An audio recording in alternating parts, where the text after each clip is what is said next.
Hi friends, welcome to Sri Sairam TNSRB and TNPSC coaching centre. PC எக்ஸாமுக்கு அச்சஸெல்லாம் எப்படி question கேட்பாங்களோ அதே மாதிரி பிசி மார்க் டெஸ்ட் வந்து நம்ம சேனலில் தொடர்ந்து நம்ம வீடியோ சீரியஸாக பார்த்துட்டே வரோம். புதுசாக வரவங்க மறக்காமல் நம்ம சேனலை சப்ஸ்கிரைப் பண்ணிக்கோங்க. இதுக்கு முன்னாடி நம்ம போட்ட வீடியோஸையும் பாருங்கள், ஓகேவா?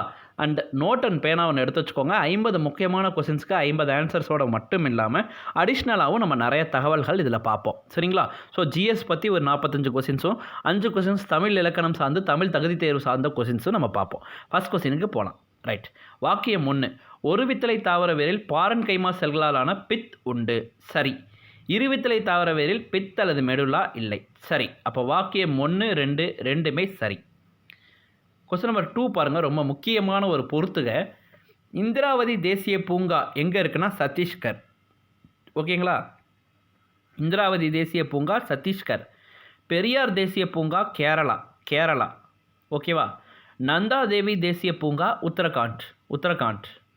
மகாத்மா காந்தி கடல் தேசிய பூங்கா அந்தமான் நிக்கோபார் தீவுகள். நமக்கு தெரியும் இந்தியாவின் முதல் தேசிய பூங்கா கார்பெட் தேசிய பூங்கா. கேள்வி கேட்க நிறைய வாய்ப்பு இருக்குது, நோட் பண்ணிக்கோங்க. இந்தியாவின் முதல் தேசிய பூங்கா கார்பெட் தேசிய பூங்கா 1936 தொடங்கியிருப்பாங்க. எங்கே தொடங்கியிருப்பாங்கன்னா உத்தரகாண்டில் தொடங்கியிருப்பாங்க. ரைட். Question number 3. கார்ல் வான் ஃப்ரிஷ் தேனீக்களின் நடன அசைவுகளை விளக்கியதற்காக நோபல் பரிசு பெற்ற ஆண்டு 1973, ஓகேவா? தேனீக்களின் கொடுக்கில் உள்ள அமிலம் என்ன அமிலம் கேட்டால், எறும்பின் கொடுக்கில் உள்ள அமிலம் என்ன அமிலம் கேட்டால் ஃபார்மிக் அமிலம். ரைட். Question number 4. பிளத்தலுக்கு எடுத்துக்காட்டு அமீபா. Question number 5. பிட்யூட்ரி சுரப்பி எந்த வடிவிலான திரட்சியான செல்களின் தொகுப்பாகும்? பட்டாணி. நமக்கு தெரியும் நாளமில்லா சுரப்பிகளில் தலைமை சுரப்பின்னு நம்ம எதை சொல்லுவோம்னா பிட்யூட்ரி சுரப்பியை சொல்லுவோம். அண்ட் நாளமில்லா சுரப்பியோட வழி நடத்துனர் அப்படின்னு நம்ம யாரை சொல்லுவோம்னா பிட்யூட்ரி சுரப்பியை சொல்லுவோம். எப்போவுமே ஒரு தலைமை ஃபிட்டாக இருந்தால் தான் வழி நடத்த முடியும். அப்போ தலைமை சுரப்பி பிட்யூட்ரி, வழிநடத்தும் சுரப்பி பிட்யூட்ரி, ஓகேவா? நாளமில்லா சுரப்பு மண்டலத்தின் தந்தை யாருன்னு கேட்டால் Thomas Edison. Right. Question number 6. Rh factor கண்டுபிடித்தவர்கள் லான்ஸ் ஸ்டெய்னர் மற்றும் வெய்னர் 1940 கண்டுபிடிச்சிருக்காங்க. Question number 7. ஒளிச்சேர்க்கை நடைபெறும் இடம் பசுங்கடிகம். ஸோ ஒளிச்சேர்க்கைக்கு தேவையான நிறமிகள் முதன்மை நிறமி, துணை நிறமின்னு 2 இருக்குது. முதன்மை நிறமி பார்த்திங்கன்னா பச்சையம் ஏ மற்றும் கரோட்டினாய்ட், ஓகேங்களா? ரைட். தாவரத்தின் பசுங்கணிகங்களில் அதிக அளவு காணப்படும் ஹார்மோன் எதுன்னு கேட்பாங்க. தாவரத்தின் பசுங்கணிகங்களில் அதிக அளவு காணப்படும் ஹார்மோன் அப்சிசிக் அமிலம். செல்லின் உணவு தொழிற்சாலைன்னு நம்ம எதை சொல்லுவோம்னா பசுங்கணிகத்தை சொல்லுவோம். ஓகே. Question number 8. மைட்டாசிஸ் அல்லது மறைமுக பகுப்பு நடைபெறும் சைட்டோபிளாச பகுப்பு என்பது சைட்டோகைனசிஸ். Question number 9. எம்ஆர்ஐ என்பதன் விரிவாக்கம் magnetic resonance imaging. Question number 10. Cathode கதிரினை கண்டறிந்தவர் ஜே தாம்சன். கேத்தோடு கதிர்கள் என்பது எதிர்மின்வாய் கதிர்கள்.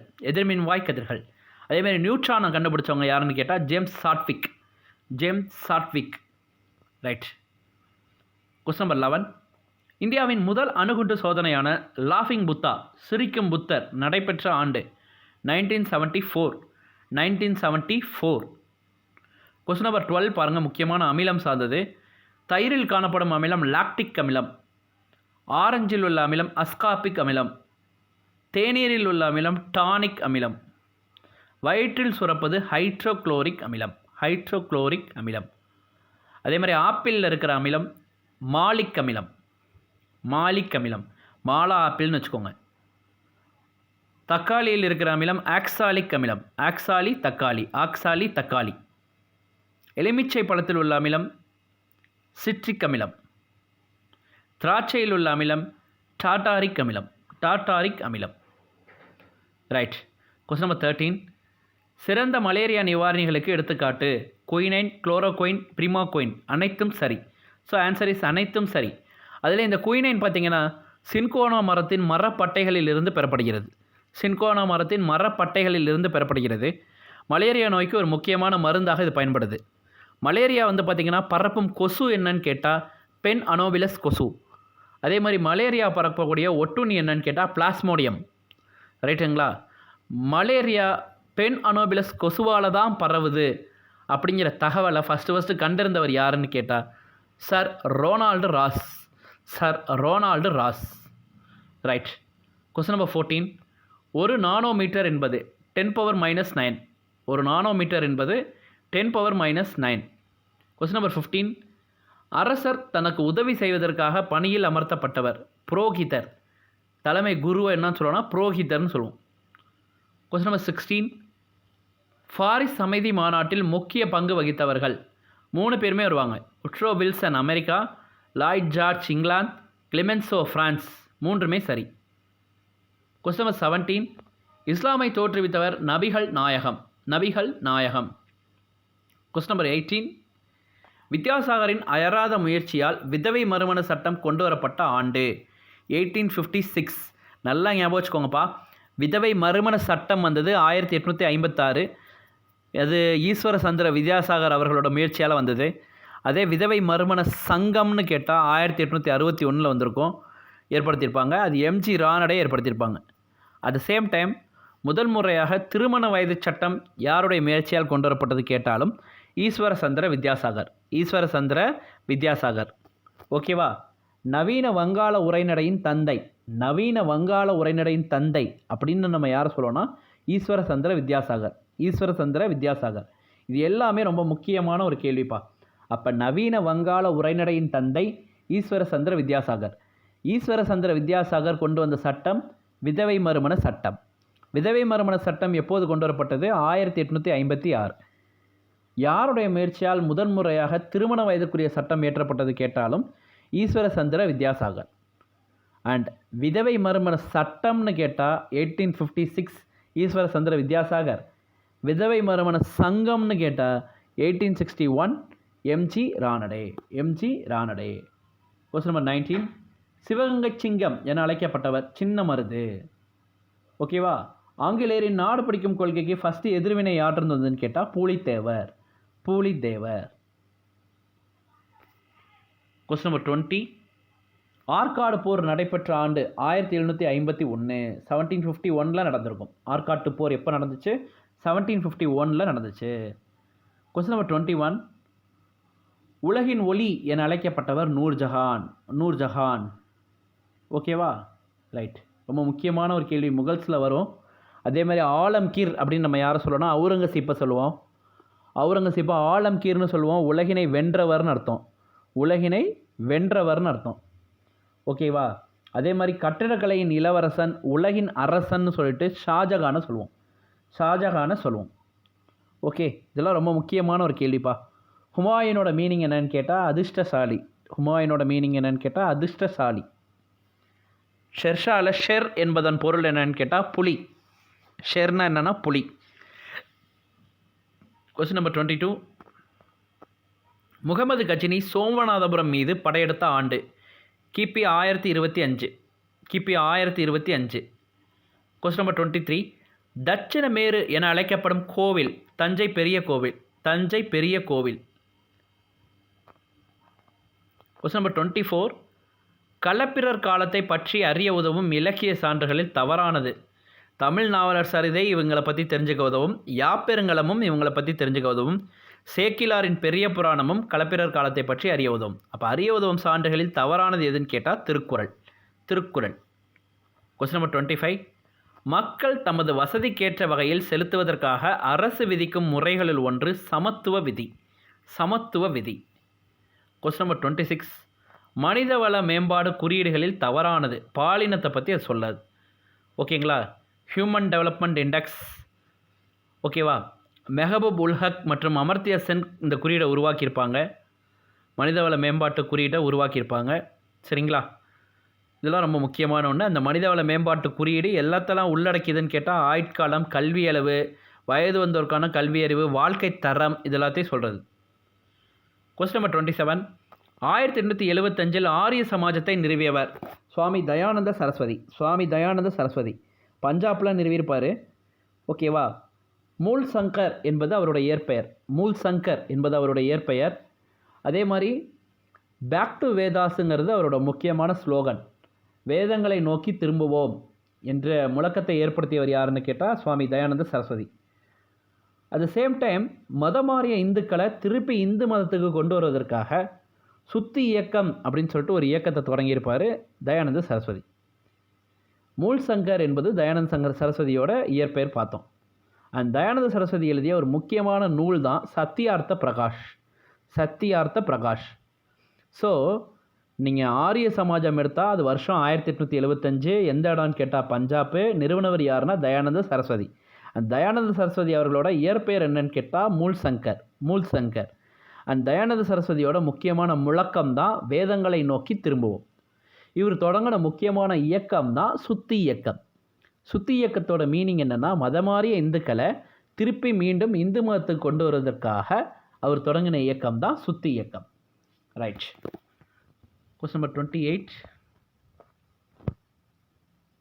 ஸோ அதுக்கு முன்னால் இந்த ஆத்மாராவ் பாண்டுரங் இருக்கார் இல்லைங்களா, அவர் எந்த இயக்கத்தை நிறுவியிருப்பாருன்னு கமெண்ட் பாக்ஸில் கமெண்ட் பண்ணுங்கள்.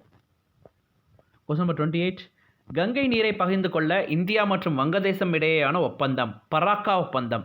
பராக்கா ஒப்பந்தம். Question number 29. மறைமுக தேர்தலின் மூலம் தேர்ந்தெடுக்கப்படும் நபர் குடியரசுத் தலைவர் மற்றும் துணை குடியரசுத் தலைவர். ஸோ 1, 2 சரி. Question number 30. ஜீவகாருண்யத்தை பற்றி வலியுறுத்தியவர் ராமலிங்க அடிகள்.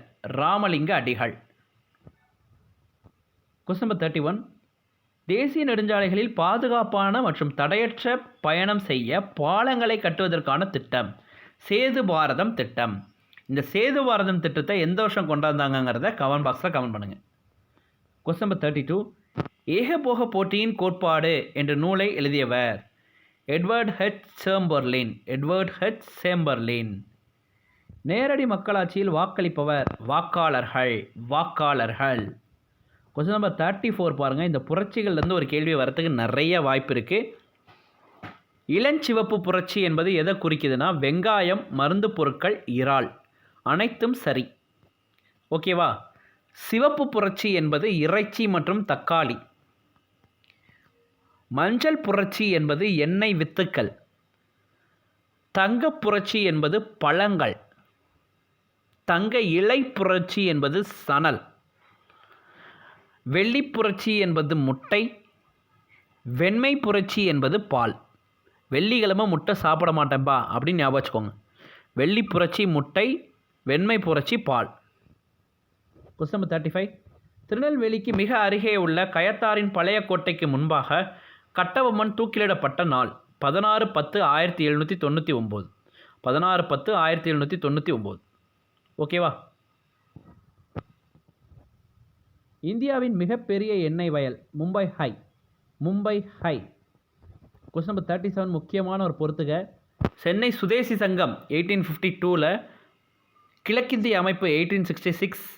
சென்னை மகாஜன சபை 1884. பூனே சர்வஜனிக் சபை 1870. பம்பாய் மாகாண சங்கம் 1885. இந்திய நிலப்பகுதியின் தென்முனை குமரி முனை. குமரி முனை. Question number 39. ஸ்ட்ராட்ஸ் என்பது படைமேகம். குமுலஸ் என்பது திரள் மேகம். நிம்பஸ் என்பது கார்படை மேகம். சிரஸ் என்பது கீற்று மேகம். கீற்று மேகம். Question number 40.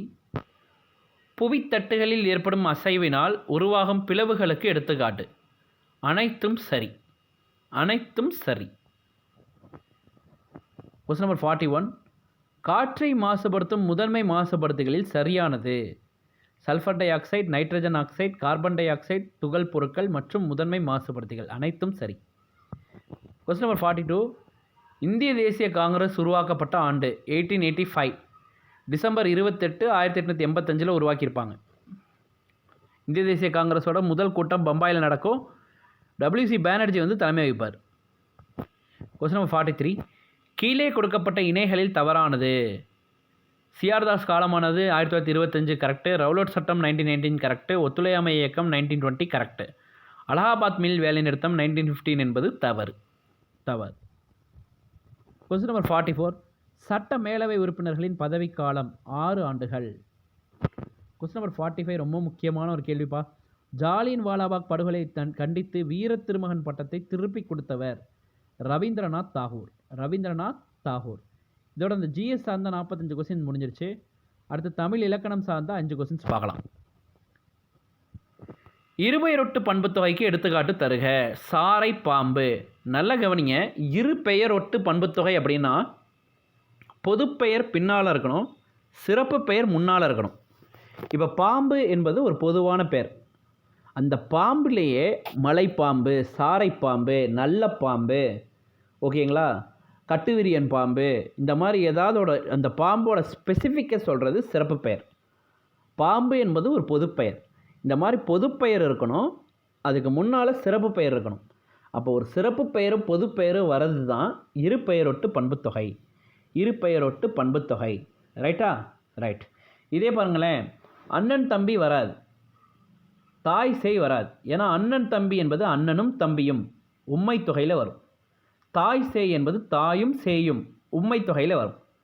ஆப்ஷன் ஏல செங்காந்தல் மலர் அப்படின்னு கொடுத்துருந்தா அது இருபெயரொட்டு பண்புத்தொகைக்கு வரும். ஓகேவா? ஏன்னா மலர் என்பது பொதுப்பெயர். அந்த மலரில் ஸ்பெசிஃபிக்காக செங்காந்தலை சொல்கிறதுனால அது இருபெயரொட்டு பண்புத்தொகையாக வரும். ஆப்ஷன் ஏ செங்காந்தல் மலர் அப்படின்னு இருந்தால். ஆனால் நமக்கு அப்படி இல்லை. ஸோ அதனால் இருபெயரொட்டு பண்புத்தொகை என்பது பொதுப்பெயர் பின்னால் இருக்கணும், சிறப்பு பெயர் முன்னாடி இருக்கணும். சாரை பாம்பு. கொஸ்டின் நம்பர் 47 பாருங்கள். கடைத்தெரு எங்கு உள்ளது என்ற வினாவிற்கு வலப்பக்கத்தில் உள்ளது என கூறுவது எவ்வகை விடை? சுட்டு விடை. அது ரைட் சைடு இருக்குன்னு சுட்டி காமிக்கிறது தான் என்னது? சுட்டு விடை. கொஸ்டின் நம்பர் 48 பொறுத்துக்க பாருங்கள். இந்த மாதிரி ஒரு கேள்வி கேட்குறது நிறையா வாய்ப்பு இருக்குது. அந்த திணைகளை கொடுத்துட்டு அதோட யாழ், உணவு, இறைவன், ஓகேங்களா, தொழில், இதெல்லாம் கேட்கலாம். அப்போ குறிஞ்சியோட யாழ் குறிஞ்சியாழ், முல்லைக்கு முல்லையாள், மருதத்துக்கு மருதையாள், நெய்தலுக்கு என்னென்னா விளரியாள், ஸோ ஓகேவா, பாலைக்கு பாலையாள். மங்கிய வெண்ணிற நறுமணம் கொண்ட கொத்து கொத்தாக மலரும் பூ என்ன? வாகை. வாகை. Question number 50. தேவர் அணையர் கயவர் அவரும் தாம் மேவன செய்தொழுகலான் என்ற குரலில் பயின்று வரும் அணி வஞ்சி புகழ்ச்சி அணி. வஞ்சி புகழ்ச்சி அணி என்பது ஒருவரை போற்றுவது போல போற்றுவதும் பழிப்பது போல பழிப்பதும் ரெண்டுமே செய்கிறது தான் வஞ்சி புகழ்ச்சி அணி. ஸோ இதோட இந்த 50 கொஸ்டின்ஸோட அடிஷ்னலாக நிறைய விஷயம் நம்ம தெரிஞ்சிருப்போம். ஸோ புதுசாக நம்ம சேனலை பார்க்குறவங்க, நம்ம வீடியோவை பார்க்குறவங்க மறக்காமல் ஒரு லைக் பண்ணுங்கள். என்னென்ன விஷயம் சொன்னனோ அதை நோட் பண்ணுங்கள், உங்கள் ஃப்ரெண்ட்ஸுக்கும் ஷேர் பண்ணுங்கள். இதுக்கு முன்னால் போட்ட ப்ரீவியஸ் வீடியோவும் போய் பாருங்கள். நம்ம சேனலை சப்ஸ்கிரைப் பண்ணி வச்சுக்கோங்க. நெக்ஸ்ட் ஒரு யூஸ்ஃபுல்லான வீடியோவில் பார்க்கலாம். Thank you friends.